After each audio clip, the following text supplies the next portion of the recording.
It was April 17, 2025. The Global Youth and Leadership Forum was underway in Washington, D.C., a grand international gathering known for glamorous speeches, staged smiles, and diplomatic pleasantries. World leaders were seated in the front rows: the U.S. Secretary of State, prime ministers from Europe, CEOs from Google and Shell. Cameras flashed. The air smelled of expensive perfume, old politics, and fresh tension. But the energy shifted the moment Captain Ibrahim Traoré of Burkina Faso entered the room. Wearing his modest military fatigues and a calm, steady expression, he didn't look like the other guests in suits and ties. He looked real. People whispered, "Is that the young African leader they keep calling a rebel president? He shouldn't be here. This isn't a battlefield. He's just 36. What does he know about world economics?" But Traoré ignored the noise. His eyes scanned the room, not for enemies, but for truth. Little did the audience know. This wouldn't be just another panel.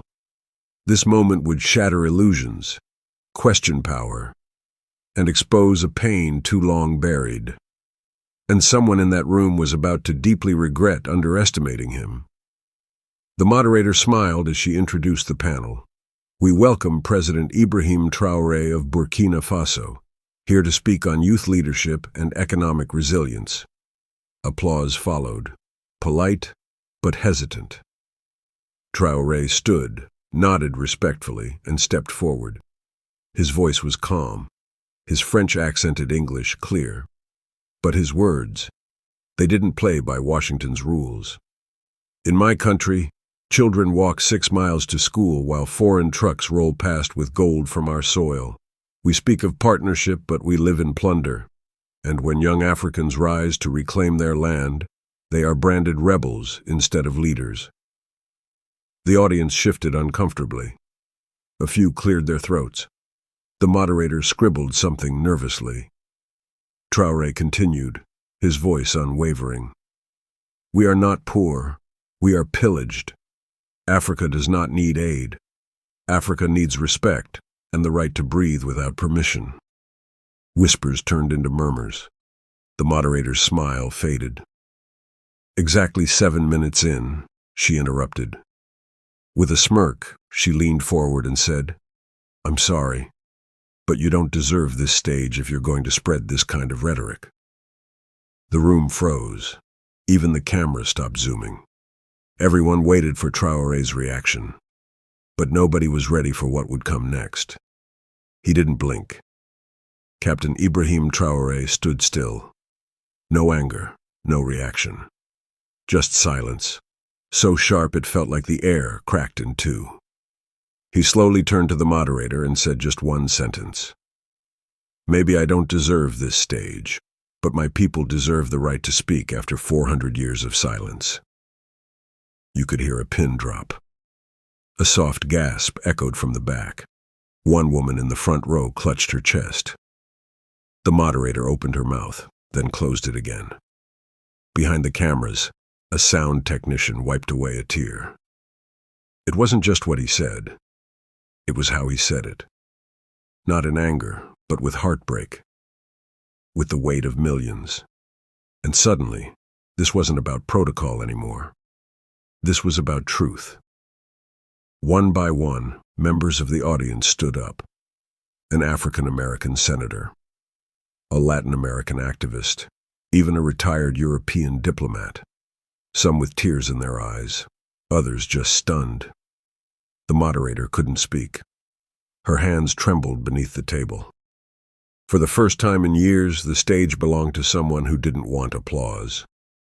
He wanted justice. The room was still quiet, and this was as if Traoré's words had frozen time itself.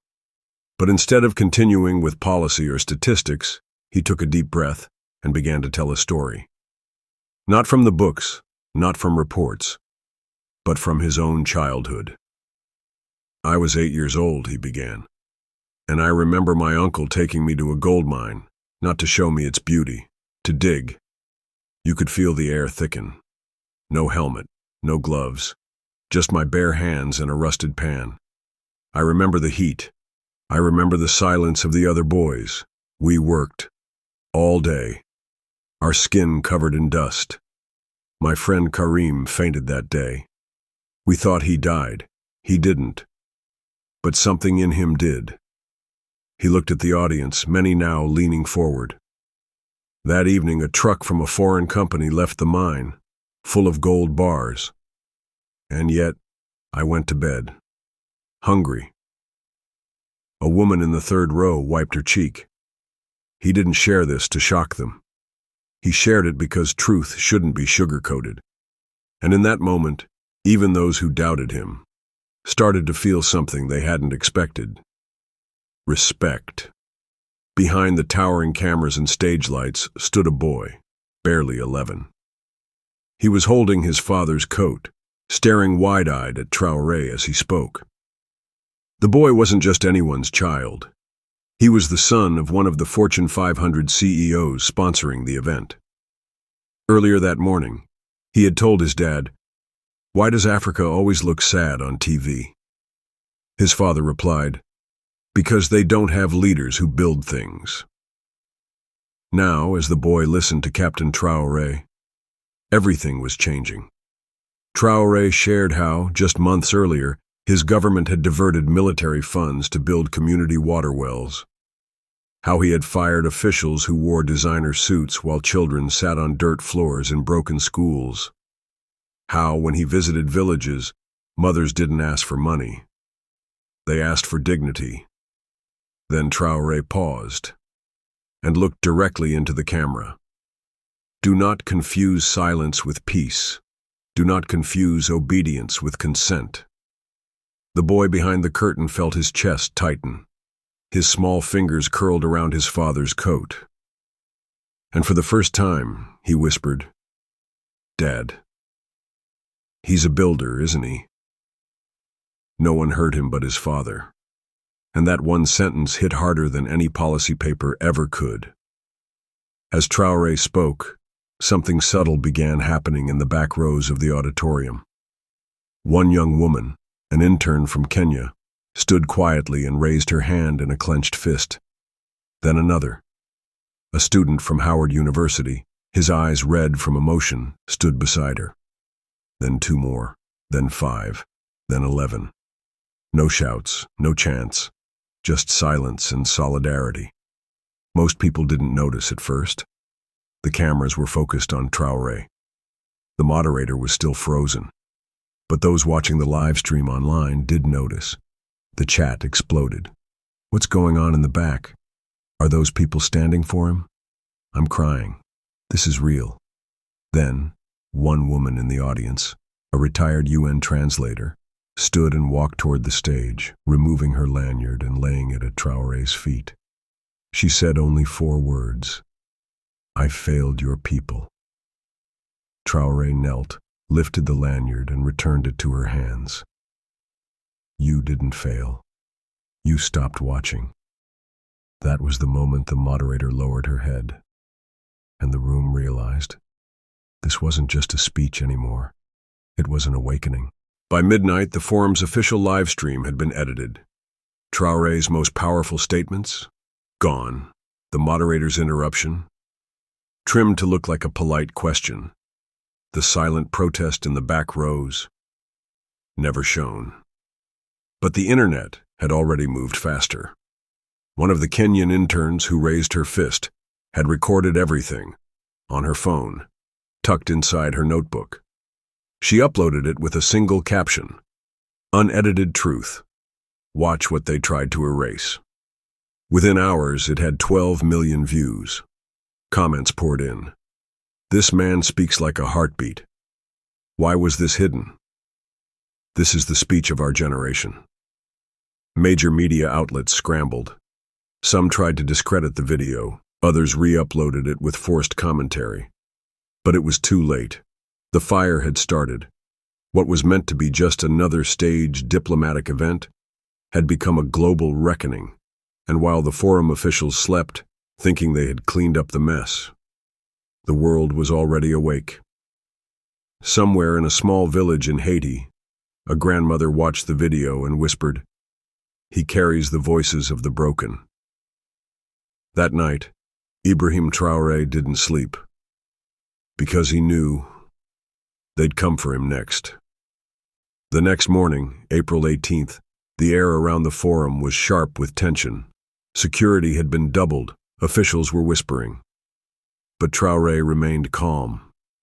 After a closed-door meeting, as he stepped into a back hallway lined with flags, a familiar voice called out, "Captain Traoré, a word?" It was the French ambassador. She didn't wait for approval. She leaned in close and said quietly, "You made quite a spectacle yesterday." Traoré looked at her not with anger, just a tired sadness. "Did I speak a lie?" he asked. She hesitated, then replied, "You're clever, but this kind of drama ruins partnerships." Traoré smiled faintly. "You call it drama. We call it life." He began to walk away, but then turned back. "Do you remember Sankara?" The ambassador stiffened. "Of course." He was silenced for dreaming too loudly, but now his echo speaks through all of us. You can't stop echoes. Not anymore. She didn't answer, just stood still, looking down. Traoré walked back to the main room. The applause hadn't started yet. The cameras weren't rolling. But in that quiet hallway, history had just shifted again. That afternoon, a CNN anchor aired a segment on the viral video. She invited a retired American soldier, Sergeant Richard Malloy, to comment. Decorated, respected, served in multiple African countries.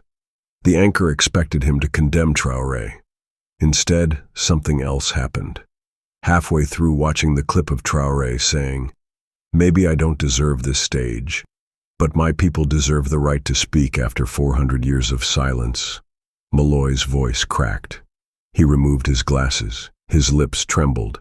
Then, "Live on national TV," he said. "When I was stationed in Burkina Faso, we had everything. Food, water, shade. The locals had nothing, but they shared what little they had with us." He wiped his eyes. "I saw kids digging for water in dry ground while we tossed bottled water aside. I saw men work 16 hours a day and still smile at us. And I never said anything. I stayed silent." The studio went quiet. "I don't know that man," he said, "but he just said what millions of us were too afraid to admit." That clip went viral. By sunset, the world was no longer asking, "Who is Traoré?" They were asking, "Why didn't we listen sooner?" The second day of the forum began with tighter security, colder handshakes, and journalists whispering about what might happen next. Traoré, as always, was early. He sat quietly backstage, sipping warm tea, when a young assistant approached him with a sealed, cream-colored envelope. "No return address," she said, confused. But it was hand-delivered. Traoré opened it cautiously. Inside was a short handwritten letter. "I once sat in rooms like this, where silence was applauded and truth was punished. You reminded the world of what leadership really looks like. Barack Obama." Traoré stared at the paper, not because of who wrote it, but because even now, a man who once led the most powerful nation on earth could only speak truth in secret. He folded the letter gently and tucked it into his breast pocket.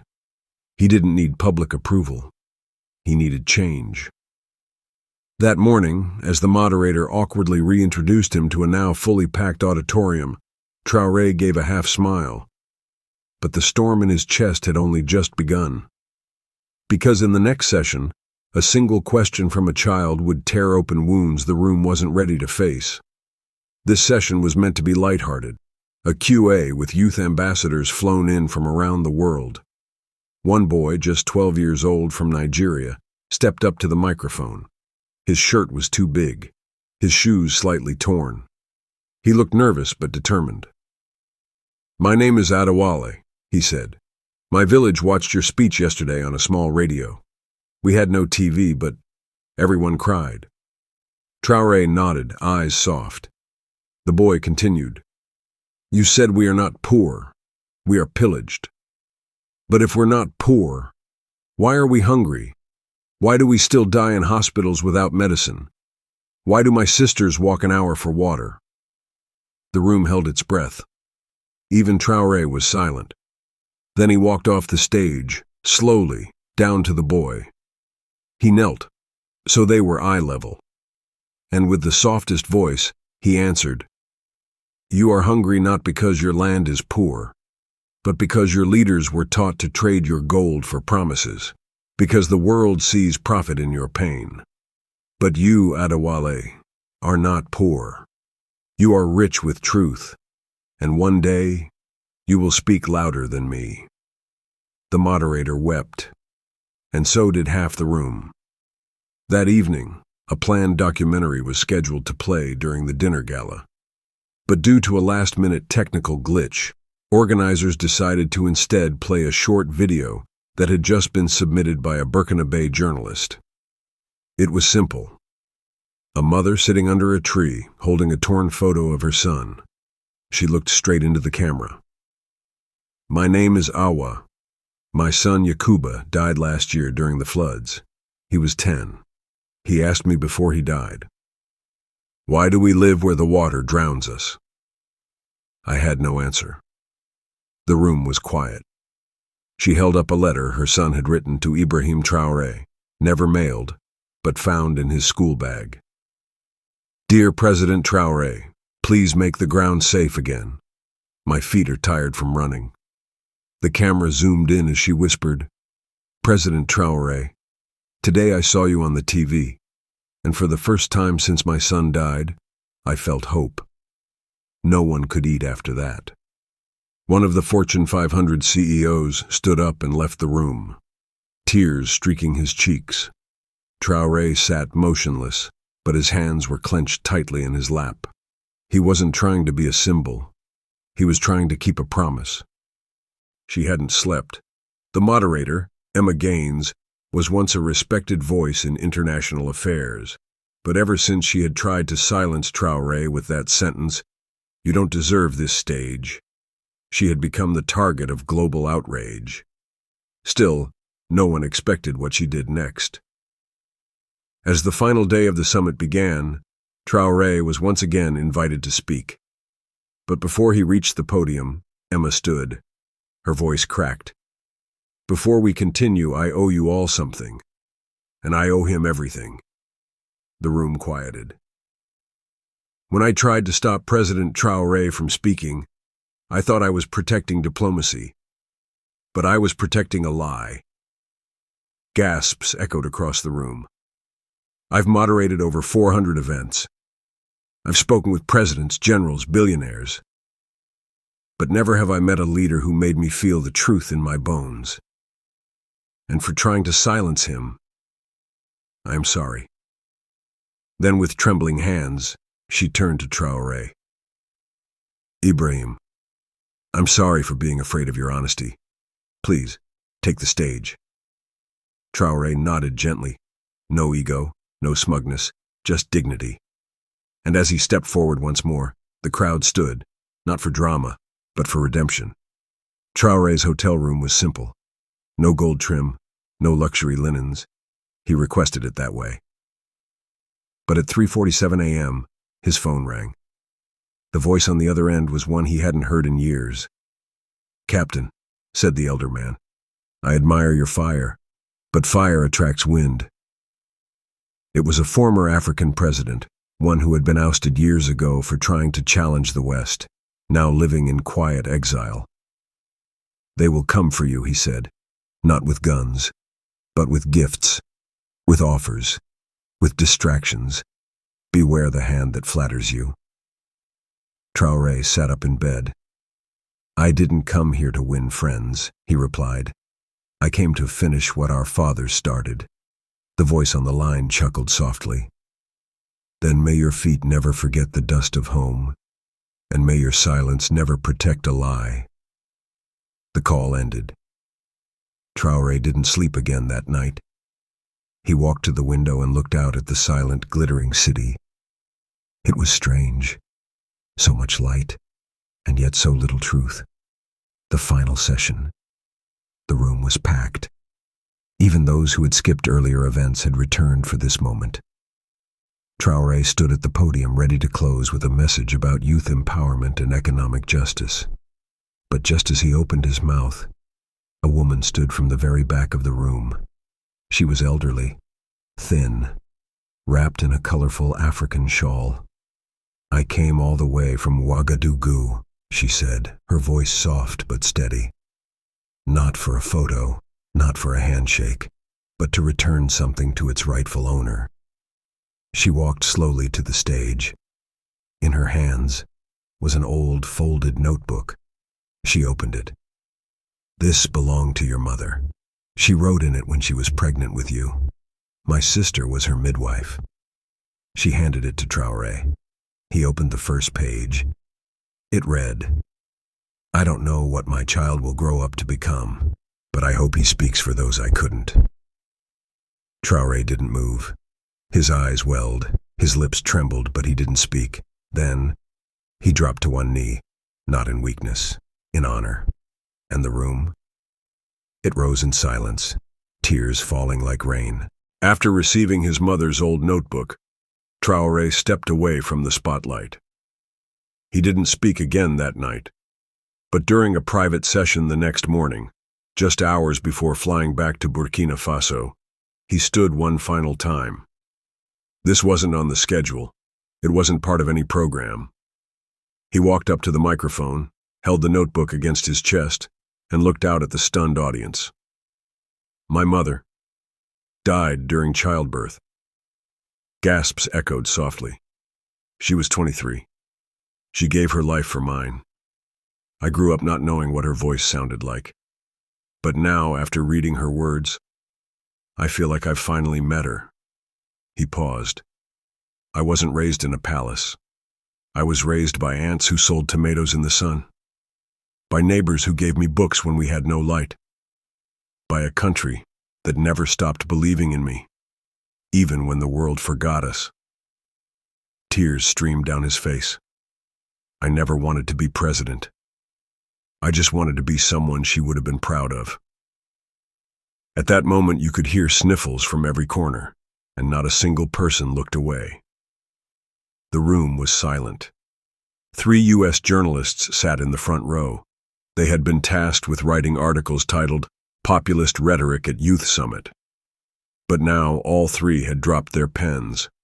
One had her face buried in her hands. The second was openly crying. The third just stared. Traoré continued, "You ask me why I speak boldly.